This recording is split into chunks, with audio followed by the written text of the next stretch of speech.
We are approaching the last mile, the home stretch, if you will, for Information Week's series on the cost of AI. We kicked things off looking at how organizations can differentiate themselves, discovering potential hidden costs within the process of trying to explore and develop AI, the issues with trying to get chips and the power question for organizations and for those who are providers of AI resources.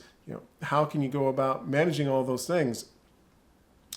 Even looking at dealing with the demand versus supply, where we are. So as we close things out, as this week gets underway, this final week, this podcast takes a look at, how to do AI efficiently.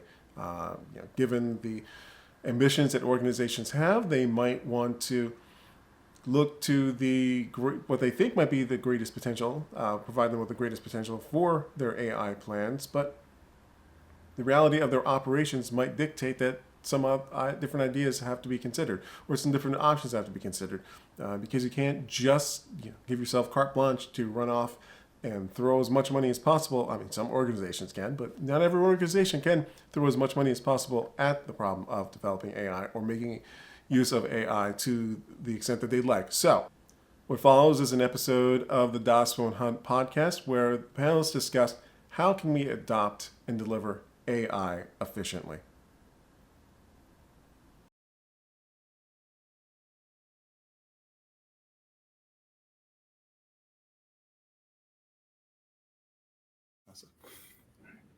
Welcome to Das Phone Hunt. I'm Jean-Pierre Ruth for Information Week.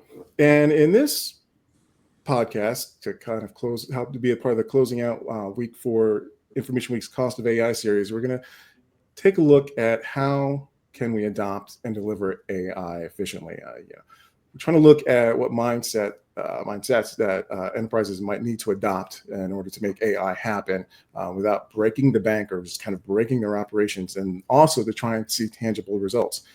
For this episode, we have on the panel, we have Fred Sala, Chief Scientist at Snorkel AI. Becky Carroll.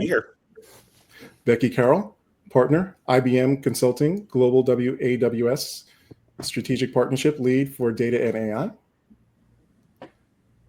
Charles Che, CEO and founder of Zilliz. Srujan Akula, CEO, The Modern Data Company. And Deepak Singh, Vice President of Developer Experiences at AWS. All of you, thank you so much for being here.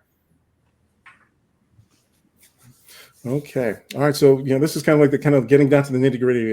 Information Week has been talking about, what goes into, really delivering on AI. And now we're just talking about how do we actually try to adopt and deliver this efficiently. Deepak, let's start off with you. Which should come first within organizations? The plans to adopt AI or an assessment of the available resources that they have at their disposal? Yeah. I mean, I think AI has come a long way over the last few years, especially the generative AI.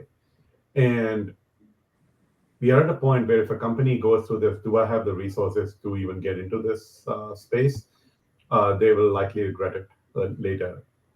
But what I like to tell people and what we talk to our customers about is don't just use AI to use AI. It's very easy to fall into that trap. You should have an idea of where artificial intelligence can help you. What are the things you can make the most where can you make the most impact? And it doesn't have to be the biggest, fanciest thing. Sometimes your biggest area of impact comes in things that are simple, the redundancies that people don't like to do, or that you're pushing aside. I'll give you examples of, in both cases, where companies have had sort of upfront vision and others where where they've gone after something big that makes a huge impact to their business. And other areas where the impact is huge, but it's actually going after something that's may not be perceived as something is the coolest thing to do. And for the latter, I'll actually use Amazon as an example.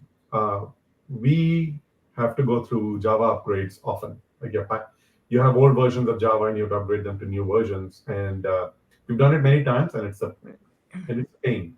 It takes developers away from writing software and spending quite some time doing package upgrades, etc. So, we decided that when we started building Amazon Q, that one of the first things that we were going to go after was this whole idea of helping our developers and helping the company upgrade the entire Java estate. And we have a very, very large one, tens of thousands of packages.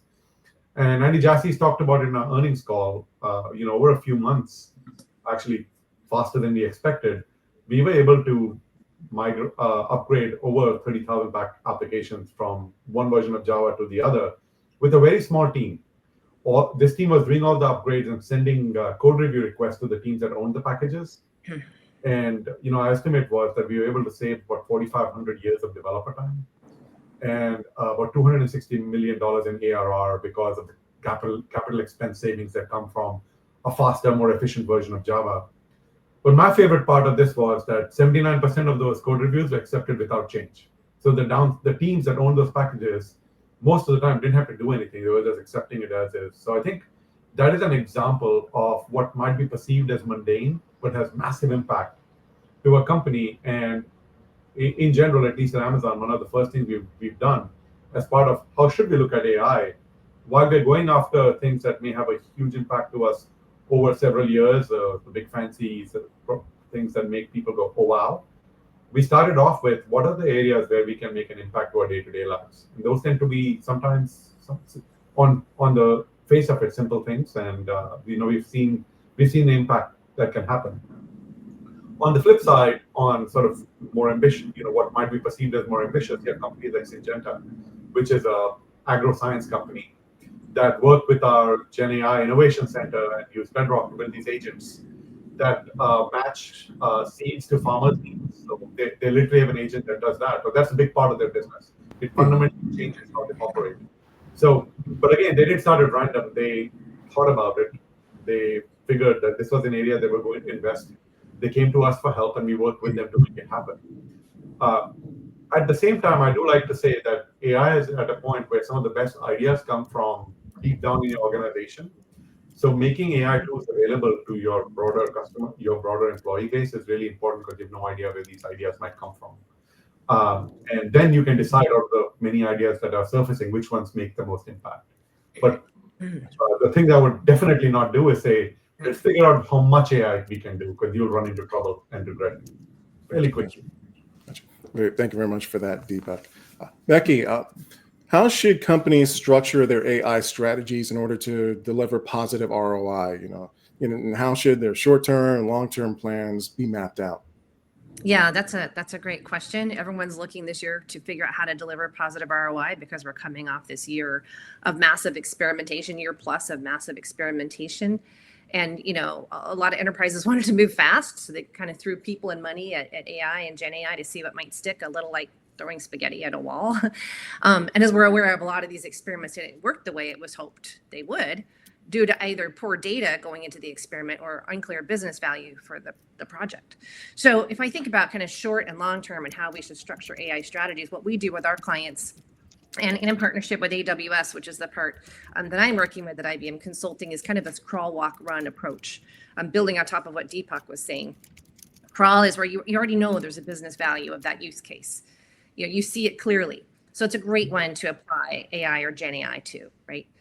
A walk approach, something you want to do, but perhaps you couldn't really do it with humans alone, right? So you're being able to apply that automation plus humans.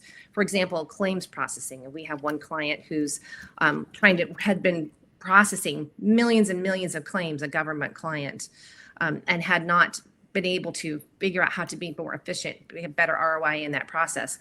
Applying AI to that brought it down from 24 weeks to 24 hours to handle a claim, and in some cases 24 minutes. So, again, something you want to do, but really couldn't get those efficiencies with just humans alone. So crawl, walk, and then run, harnessing the transformative power of combining AI assistants and agents to start re-engineering legacy workflows and reinventing business processes. Now, this most likely won't become mainstream for probably 24 months or so, but it's good to start thinking about it now and beginning to plan to grow that expertise. So once an enterprise is laid out, I think what they want to improve with AI, if they're then choosing those use cases, there's already clear business value from the crawl stage, for example, then that path to positive ROI, I think, becomes much more apparent. From a long-term perspective, what we see working with our clients is that successful AI strategies include the following four things. One is an AI cross-functional team, making sure all departments are involved, engaged, not just one organization or another, or not just one line of business. This gets everybody on board and understanding, because change management is a big piece of this. So your AI cross-functional team should have a change management piece to help drive that. And then governance, right? Using a framework here to prioritize what you're doing with AI, but both AI governance and data governance, back to that data issue that we had a minute ago. AI literacy everywhere. It's becoming prevalent. And if we don't help our employees figure out how to use AI the best way, they're just going to pick up their phones and do it anyway, right? So we're doing something at IBM, ICA, which is a set of IBM consulting assistants and tools, and we did a hackathon for everyone to look at their own business processes, their own tasks that they're doing, and how could they apply AI to those tasks to make them more efficient. And by so doing, we quickly, overnight almost, advanced the AI literacy everywhere across the company, because we all got engaged, we all got involved. And again, that's a good part of change management. And then, choosing the right use cases. So cross-functional team governance, literacy everywhere, and choosing the right use cases. And I think putting those things together for your long-term plans, that's going to help you be successful with that positive ROI in the short and the long run. Great. Awesome. Thank you very much for that, Becky.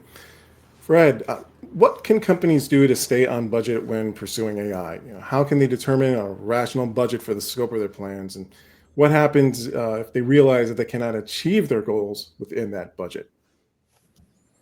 Yeah, I think that's a great question. It's a very timely question. It's especially crucial as we're moving from, can you build a really shiny and fun looking demo, to can you use AI to actually go ahead and build a high value product, just as we heard from some of the other panelists.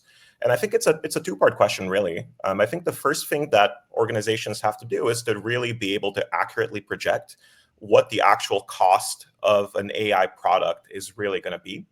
And then, of course, the second part is going to be, well, you have to figure out what the bottlenecks are that are blocking you or that are making these budgets out of reach for whatever kinds of tasks you're trying to do. And I think the first part is actually now surprisingly challenging. So projecting the budget for an AI use case is much more challenging than it used to be in the past.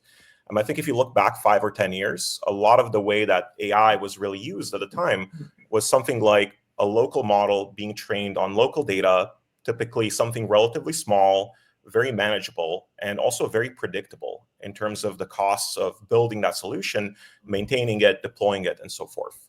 I think what's happening today is that you have this much, much more complex space. You essentially can build a very large-scale pipeline that involves lots and lots of different AI tools. Many of these can be local. Some are going to be hosted by somewhere else. You often have these agentic workflows, for example, that actually work with many models. And each of these has really different costs. And on top of all of this, these costs are frequently changing. So for example, model API providers, they're actually changing essentially their fees all the time, often in response to market pressures. So trying to model all of these things and having a system in place for really being able to project what the typical cost is going to be and where you expect it to go, I think that's something critical for companies that hasn't really been quite as important to them in the past. And I think as we keep going forward, it's something that's going to get more and more critical. Then on top of being able to accurately predict how much these kinds of solutions are going to cost both now and in the future, I think it's also very important to figure out what are the real bottlenecks that are sort of making it unaffordable or making it unreachable to do something. So just as a quick example, I think right now, if you're using LLM APIs for every single thing, you're going to have a huge number of queries, and those costs can really blow up. They'll essentially scale as you're building up your products. Just use an example for us at Snorkel, we were able to figure out like a way of using techniques like distillation where you can reduce these costs by up to 2 orders of magnitude. So there are such solutions that really help you break through these bottlenecks that are blocking you from achieving the kinds of goals that you want to reach. And I will say that I think the key bottleneck overall is really data. I think if you look at models nowadays, they're becoming increasingly commoditized in a sense. Many of them have the same capabilities, and when one of them kind of falls behind, there's large incentives on model builders to kind of catch up. And as a result, we have a pretty good sense of what different models are capable of. The pricing is not too different in lots of ways. But the big kind of differentiating factor for companies is going to be data. That's really what's going to drive how well they perform. And it's also the thing that really drives costs as well. It's a pretty expensive thing to go ahead and scale up annotation to create very high quality data for yourself. So this is something where data development and being able to produce the right data efficiently, being able to take the data that's unique to your organization that you already have, transforming that data into something usable that models can take advantage of. I think these things are really, really crucial. So I think companies are going to have to think very carefully about data bottlenecks and really trying to take advantage of whatever advantage they themselves have in that space. And I think this is something where over time, we're going to see more and more folks just kind of thinking through what are data costs, what are ways to get around them, what are ways that we can take advantage of what we already have in-house, what are ways that we can efficiently get extra data that we need, and ideally ways that are not super expensive and actually are able to scale up. So yeah, I think both kind of figuring out how to project how much the cost of your AI application is going to be and figuring out how to reduce those costs by kind of breaking these bottlenecks will be critical for this. Thank you very much for that. Srujan, the emergence of DeepSeek really kind of shook up perceptions on costs for AI. Given that and other developments, would it really pay for companies to kind of pump the brakes and perhaps slow down, not stop, and perhaps slow down their plans to see how the cost for the space might come down potentially? Or does the kind of the hope of maybe saving money by taking their time kind of get overshadowed by the competitive needs for AI? Thanks for the question, JP. And very timely. We've all been hearing about DeepSeek and wondering how they do this. We have a very similar approach at Modern. I feel like, from my understanding, how DeepSeek has been able to deliver the kind of models at the cost point that they have is by focusing on essential data and essential computations versus treating all data the same, right?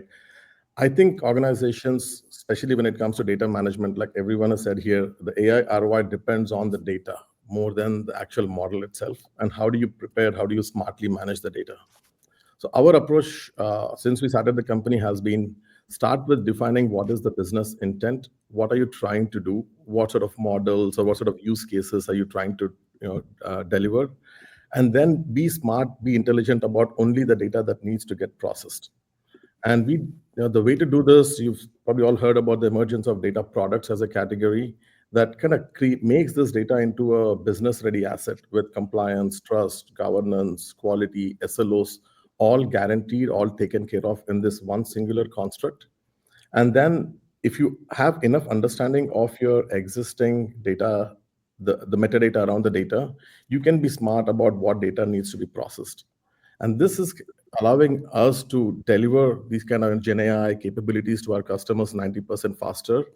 And because we reduce the amount of data that we process, it actually makes it a lot more cheaper. So my recommendation would be not really slow down, but think about your approach differently. Do you really need to process every data? Do you really need to centralize everything into a lakehouse, or focus on what is necessary for what you're trying to do?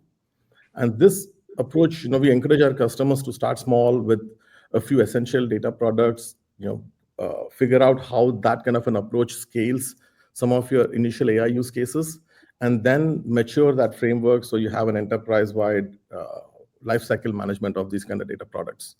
So in a way, I think it's a blessing in disguise where, let's not try to overcomplicate the infrastructure, but there are much more optimized, simpler, cheaper ways to get to the data readiness that we need. Gotcha. Thank you very much for that. Right. Charles, are there risks that companies might acquire AI resources on the cheap in order to save money, only to find out later that they invested in, let's call it junk tech, because it doesn't deliver what they're hoping for? Yeah. So first of all, this is a very good question. So we were being often asked by our customers that how can we help them to save money? Because in the past 2 years, that the cost of this AI technology, Gen AI, is very, very high. A lot of companies, even large enterprise, they are very cautious about it. So they, even they cannot afford it. But I think that if you are trying to prioritize cost over quality, and you can have a lot of these long-term hidden issues. For example, that you could have this like a lot of company we are more visible to upfront cost instead of this ongoing long-term cost. And so in terms of upfront cost, a lot of companies will look at computation, look at the cost of models, and but often the time they just omit the third pillar of the AI application, which is data. And we know that once you get your production online, you are going to generate more and more data, and your data growth will go exponentially. And so a lot of companies find out that after running the app for 12 months, for 2 years, they generate a large amount of data, and the data is going to be a huge cost. And more than that, they have to care about that, data availability, scalability,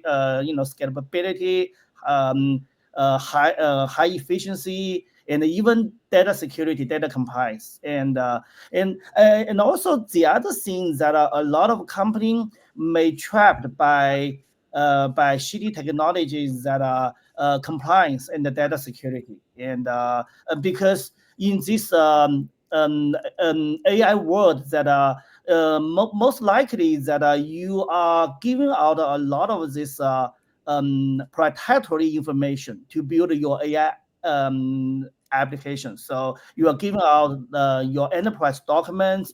You are trying to make sense of these images, videos, voice memos, and all these are very sensitive information. So you got to make sure that you are doing this right. Otherwise, that you have not only a compliance issues, but also you may have a intellectual property leak issues. So, but I think the good side is that I think the AI is at a point that we will see the cost drop dramatically in the past 1 year.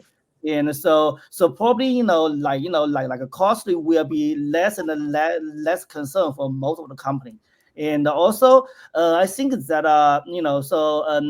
there are some actions any enterprise can take. So first of all, they should more emphasize on the TCO, the total cost of ownership, instead of upfront cost. And the second is that there are new technology like from open source space, and also that are on public cloud. And we have this cool thing of bring your own cloud, BYOC, that can help you to sort of resolve this like data compliance issues. Awesome. Carlos, thank you so much for your input on that, and all of you, thank you for your individual comments. All right, so let's kick off a question for all of you. Kind of picking off of that, technology access for companies, and this might be charged because some of you are kind of in the third party space. Is it better for organizations to develop what they can in-house when it comes to AI, or to turn to third parties and just kind of be like, hey, we don't have the expertise, we need to look outside, and what kinds of third-party resources are out there that enterprises who are trying to figure out how to, they want to adopt and deliver this for the organization, what is potentially out there that they could potentially look to? I'll go first. I mean, you have Becky and others who pretty much, that's a big part of what they do, is help customers adopt AI. I think it's a mix. I think it'll be very difficult for a company to be successful in the medium term if they don't have in-house AI expertise. They have, even the nature of what a software engineer is and what a software developer is, how they think about building software, is evolving as we speak. And I like to say that software engineers who are scientifically minded to understand how do you think about prompts and techniques like prompt caching and how do you make agents communicate with each other are going to be more successful. So I think there's a reskilling, upskilling, and there's folks like us who provide a lot of training to our customers to do that. There are others who do it as well. And we provide resources like the one I just mentioned, the GenAI Innovation Center. But I think it's going to be a mix. Companies are going to upskill. They're going to reach out to folks like their cloud provider, for example, both to make it available in their tooling that makes it much easier for them to get going, as well as going to service providers who can help them gain that skill set. Everything from going to someone to help them with data labeling to finding resources who can help them build applications. AWS, IBM is a great partner for us who helps people do that. I know Snorkel runs on AWS as well. So I'm speaking from an AWS point of view, but I think these are general things that people are doing and will continue to do and probably accelerate as they go along. Yeah, I mean, excuse me, I would agree with you. There's a lot. I think this is all of it coming together, and we see, because we see companies, some of them are trying to create their own models, and that's great. Some of them are able to use some of the models that are out there. So you're going to have different skills depending on what you're trying to do. Are you trying to create models? Or are you trying to do something like, Deepak mentioned Amazon Q business, Q developer that are there? You don't have to worry about the underlying model. So it just depends on, I think, your company's focus areas, what you want, but there are a lot of consultants who can help train, help with the strategy, help you do the development. And I think it's going to be important to determine, even as you're doing this, again, I mentioned earlier the change management. I think it's really important. People are nervous about their jobs. I mean, look at the layoffs that have happened just this week, right, in the tech industry. And people of all levels, right? People are nervous about their jobs. So making sure that everyone's comfortable with AI at a certain level, depending on what you want to do with the company, and getting everyone to get involved and to use it and to see how to do it better. And then you've got people who are going to upskill, people who aren't going to grasp onto it. And you'll need to do some rebalancing with that. I can go next. My point of view, I believe, kind of what we saw with DeepSeek, and we'll see more and more of, model commoditization, a lot more, cost-effective ways of, building these base models. I think where enterprises really need to focus on is, how do you bring these models into your enterprise context? How do you tune them to your enterprise context with your governance, compliance, things like that taken care of? And how do you enable orchestration of your enterprise workflows around these models? So I would say, focus more on the infrastructure to facilitate. And I believe data products is an essential foundation to be able to do these things, where you bring in these models and leverage the full context of the data to tune them to your enterprise context, and then leverage APIs, etc., to start orchestrating workflows. So that's kind of my point of view, is models are going to start getting commoditized. Focus on how can you efficiently bring them into your enterprise with security compliance taken care of. I can plus one to that as well. And I think it's a very interesting question because it's quite fine-grained. It's not an all or nothing thing at all. And I'll agree with Deepak on that too. I think what kind of the interesting thing going on here is that there's also this open source ecosystem that is sort of unique here. And people are constantly bringing in pieces from the open source space, but kind of injecting them with whatever unique aspects of their business they have, often through data. So I think it's completely unrealistic to really do absolutely everything in-house. Indeed, just building your own large language model is intractable for virtually all organizations out there, with a couple of exceptions, of course. But at the same time, if you kind of attempt to just say, hey, I'm going to hire somebody else and they'll do everything for me, there's no real advantage to that. You're not really having any unique differentiate there. So you have to do kind of this very fine-grained mix and match of all these different parts out there. And I think, data is really the key thing there. I'll completely agree with Srujan on that. And that's something that's going to become more and more important over time. I also completely agree about models becoming commoditized, and increasingly just kind of having that be one thing that you don't have to think too carefully about. Yeah, so I totally agree with what you guys said. I think that regarding third parties, that I do encourage enterprise to embrace public cloud as well as open source, and this is going to be your most useful third parties. And regarding to in-house, I think that in-house team is a must for a lot of enterprise to sort of connected all this third-party technology with their own business to fill the gap, because they're no better than your in-house staff to figure out what's your business demands, and also from the data compliance, from a data security perspective, it's very important to have an in-house team to make sure that it's all compliant. Right. All right. Great thoughts on all from all. Let's talk personnel to kind of close out the conversation.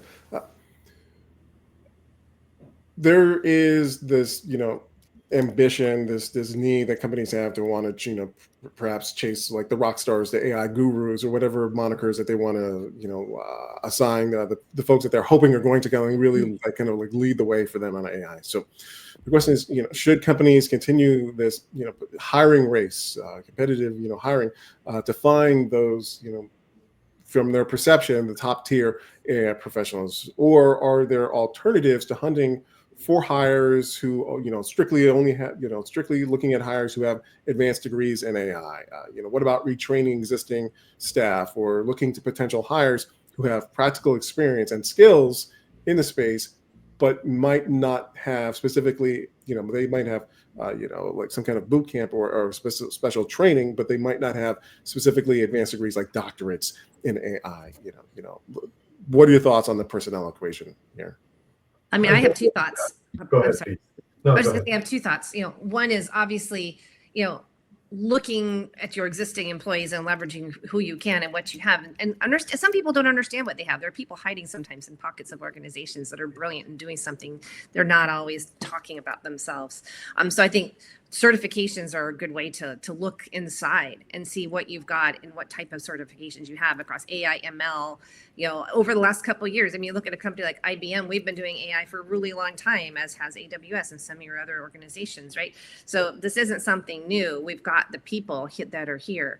I think the other aspect of that is that there aren't necessarily a lot of degrees out there yet, advanced AI degrees. So it's going to be looking at the kind of people who can think the right way, to help you drive what you need to do with AI and the certain types of thinking, the ability to look across sets of activities and figure out what you need. It's not just an AI person, but that's my perspective. And of course, then I would also add, being with IBM Consulting, that an organization partnering up with organizations you're probably already working with, like an AWS, like an IBM Consulting, can help you fill in the gaps if needed.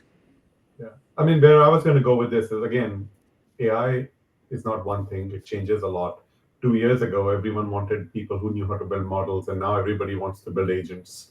And agents are a much more engineering-centric skill set in some ways, because they're building systems. If you had to ask me, things like reinforcement learning, which is a specific skill, you do need science resources to do that.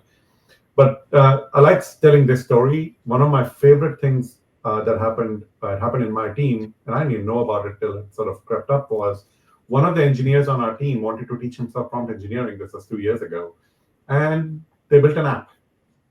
And they built an app, and they made it available to the rest of the company. They built it in a way that anybody could use it. And next thing you knew, over 100,000 people at the company were using it, and only about a third of them were technical. The lawyers were using it, etc. So curiosity goes a long way.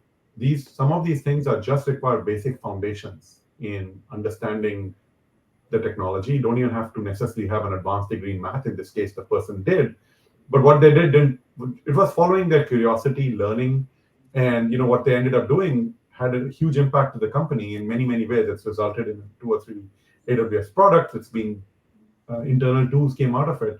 So my recommendation to folks is, yes, reskilling. I'm a big believer in reskilling. Obviously, we provide resources, but I also feel like helping.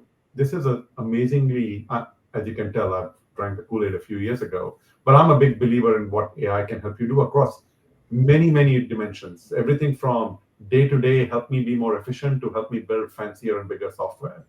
So being curious and embracing these technologies and chasing it is a big part of learning. And then for a company like us, providing the resources that people can then use to reskill and learn, whether it's for ourselves or for our customers, through some of things like our machine learning university, is a big part of it. And along the way, there'll always be specialized skills that you need for the really, really hard problems. But I think this is a much broader thing, and I would say all of us should be leaning in and embracing and learning how we can leverage AI. Yeah.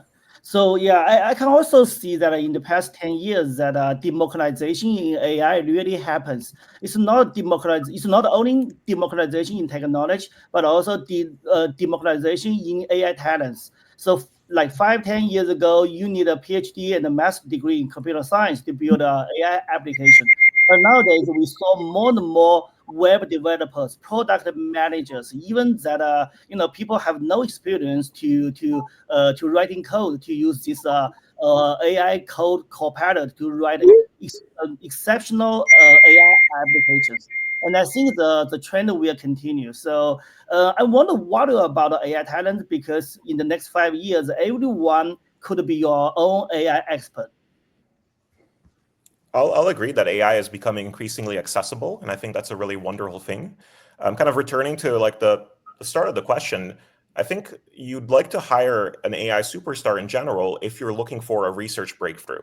If there's something that you really cannot achieve with the state of things today, and you're looking for something like that, then it sort of makes sense to look for folks like that, often coming from an academic background typically. And we see actually a lot of startups that have really taken ideas that were starting essentially in academic labs that were from researchers and essentially finding ways to really productize them. So I think it still makes sense in those scenarios, but I think most of the time what companies would like to do with AI isn't something that really strictly requires we need some new breakthrough, some huge advancement here. And therefore chasing after these folks is probably not the right solution. And indeed reskilling and kind of making sure that your overall workforce really starts being able to get into AI is something that makes a lot of sense for most companies. Yeah, I agree with what Fred said.